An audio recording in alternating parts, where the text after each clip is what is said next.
What is going on, YouTube people? New York Cards and Comics here today to talk about something that a fellow content creator brought to my attention with a video that they did on it, and I felt like it needs to get out there. So I'm going to do a little signal boost here over at Wax Museum Podcast. Kyle over at Wax Museum, fantastic podcast, does some YouTube content on occasion as well to support the podcast. But he posted this 1-minute video on, I believe it was Wednesday, about the most recent Topps Now release. And Kyle's been a great resource for the hobby for a long time with some of the stuff that he has done with patch cards. Once again, amazing podcast that he does. Posted this little 1-minute clip. Topps Now had the recent Caleb Williams and Jayden Daniels cards that went up. You know, Topps Now, moment from the game, purchase it, whole 9 yards. And listen, I've always said I will give Fanatics credit when they do good stuff. I'm not afraid to do that. If Fanatics does something I like, I am not afraid to give them their props for it.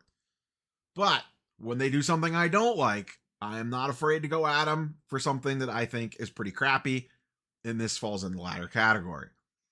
As you can see, and I will link to Kyle's video in the video description down below, this Jayden Daniels card that they put on Topps Now. Nice little, from 9/8, the game, it's Topps Now. You're capturing a card in the moment of what's going on. Is a Photoshop from his LSU playing days. That's not all. How about the Caleb Williams one? Let's fast forward the video a little bit here. Same thing. Nice little Photoshop from his USC playing days. Not even an image from the game, which is the whole point of Topps Now, in my opinion. I like Topps Now. I really do. I am excited to buy Cleveland stuff for Topps Now. I love when they did the Terry Francona card. Loved it. Love chasing Topps Now stuff. I think it's cool the way they do the inserts and the parallels. I think it's a really well done product most of the time. This, in my opinion, is a major mistake on their part. Now, I can already hear the comment section. They photoshopped the Tom Brady jersey for the first Bowman thing in the Expos thing. Yes, they did. That was clearly a card that never existed. He never existed in that jersey. You'd be a 5-year-old to figure out that thing was photoshopped.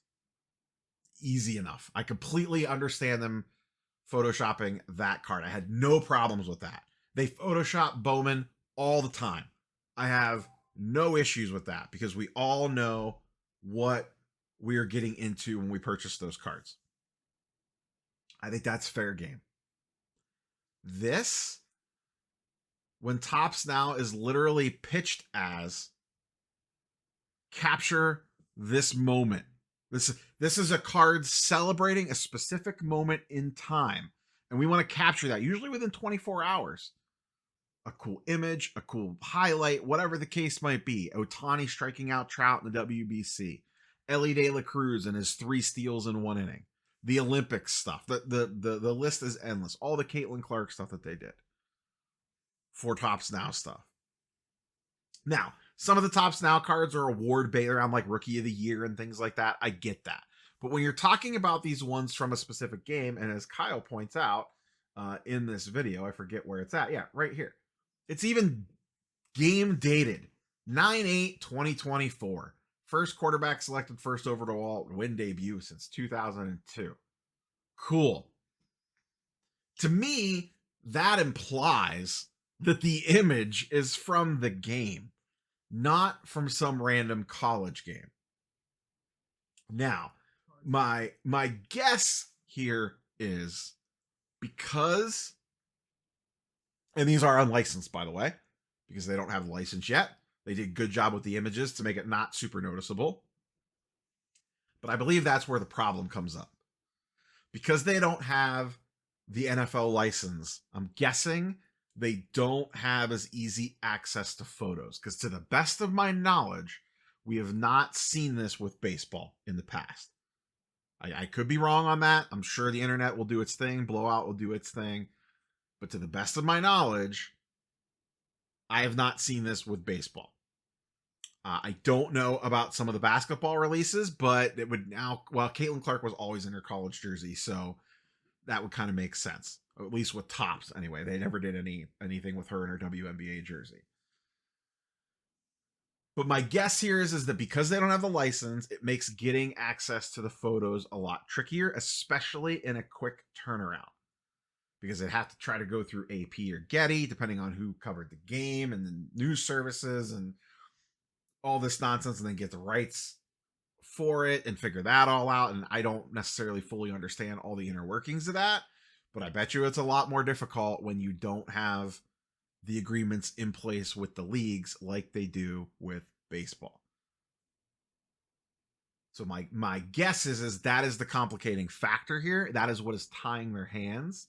So they said, hey, let's get some product out there. We'll have to cut a few corners here. We'll just Photoshop something up. We'll be good. No one will notice, or no one will care. I care. I'm glad I didn't order any of these. I don't, not really my players that I would. But if you did order these, how do you feel about it if you didn't know this going in? Because that sure looks like the same image to me. Pretty, I mean, that looks to be the same. Same with this one. Or he strikes a similar pose when he throws the football. And once again, shout out to Wax Museum for tracking this stuff down. I think someone tipped him off to it. But he's the one that posted it. This is where I saw it. Maybe someone else talked about this prior, but this is where I first saw it on Wednesday. And now it's going to send people down the rabbit hole looking for other stuff for sure. I thought these looked a little weird the way that they kind of popped out of the background, but I just kind of figured it was, they had to blur out the backs because they don't have the rights. So they had to do some shenanigans to make it, you can't have other players back there. You can't have other jerseys hanging around back there. But nope, they took it one step even further. Like I said at the top, Fanatics does some things I definitely like with the Topps brand. They do some things I don't like. This one falls into the things I do not like. I really don't. I do not like this at all. And I could tell you right now, at least for like the base card images, I am definitely, you have 24 hours to purchase these when they go up. I will, if there's something I am intrigued by as a collector, if it is not clear cut, I will for sure be doing my due diligence before I pull the trigger on it. That's for sure. Like I said, I normally really like the innovation around Topps Now stuff that they do. This ain't it. I get it. Your hands are tied a little bit. This is you guys chasing how to maximize every single dollar out of every single product. If you want to do it, cool. Take the date off there, maybe. I don't know. I'm sure there's a way that this could be more tastefully done. I don't know if you need to disclose it in the description. Photo not from actual game. Just make it more clear. Don't make it so bait and switchy, because that's what this feels like, that you're trying to pull a fast one.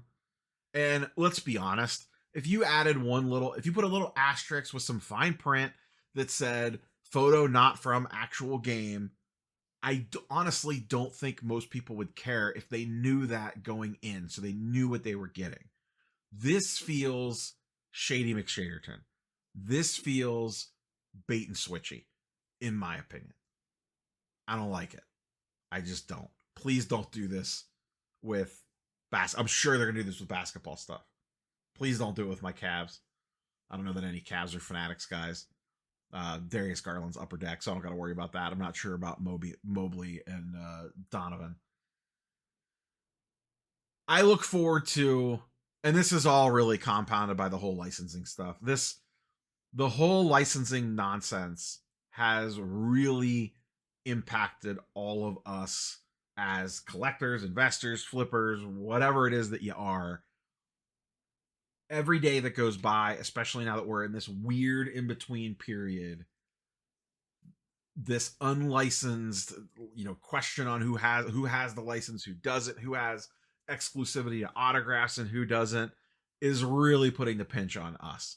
We're getting stuff like this, Topps Chrome Basketball, and that nonsense, the Pajama Party, Topps Composite Football, the fact that there's one card in existence that's an actual rookie CJ Stroud Panini Auto license that was a Panini Instant card, and everything else is either unlicensed or first Bowman or whatever, that you can't chase the cards you want from your favorite players because of weird licensing agreements and things like that, really sucks right now. It really does. And I think the collector base as a whole is really kind of starting to see through the weeds on this stuff. And this is just another bullet added to that gun of just dumb stuff. Like, why? I mean, I know why, because you want the money, but just go about it a slightly cleaner way if you're going to do it. I'd prefer you don't do it at all, but we all know better. Just be a little more transparent on what's going on here, at least on this Topps Now stuff where you're putting a game date on it and making it seem like it's an image from that game. So, curious for your thoughts and comments on this one. Go check out Kyle's video. It's only about 60 seconds long. It's super quick. But if you're not, go subscribe to his podcast. It's absolutely fantastic. That's all I got for you, boys and girls. Catch you on the next one. Peace.